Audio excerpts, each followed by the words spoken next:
In this video, we're going to be looking at ab rollouts, which are one of the best exercises for your abdominals. It can be performed with an ab roller or even a barbell, which is a great setup.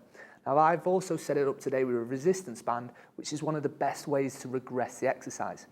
Now, point to note, when it comes to ab rollouts, they have an incredibly intense eccentric phase.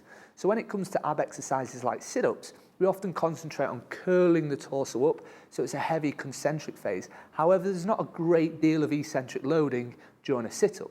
During the ab rollout, which is a great exercise for your squat and deadlift because we're flexing and extending through the hips and knees whilst maintaining the pelvic position. So that's what the abs are doing. If we slack our abs, the pelvis falls forwards and we come into extension of the spine. So this is an anti-extension exercise.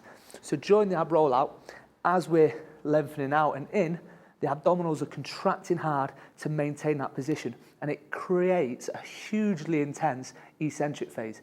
Therefore, if this is the first time you've worked the exercise, don't overdo it, because the DOMS, delayed onset muscle soreness in the abs, can be incredibly harsh. So for the ab rollout, hips need to be straight as we roll out. So what we often see is people coming out like so, where they're just not placing tension on the abs. Now, you don't have to go all the way out. We can go out to a point and return. As far as we can go and return. So a lot of people worry about some catastrophic fall onto the face. What will realistically happen is you just slump onto your torso. So if I were to fail,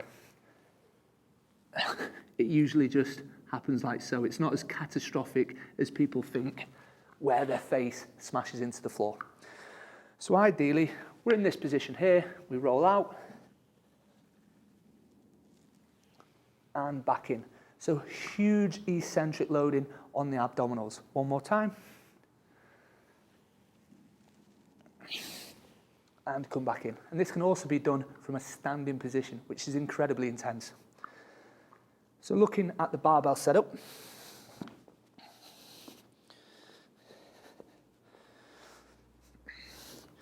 what I've got is the resistance band attached to a post.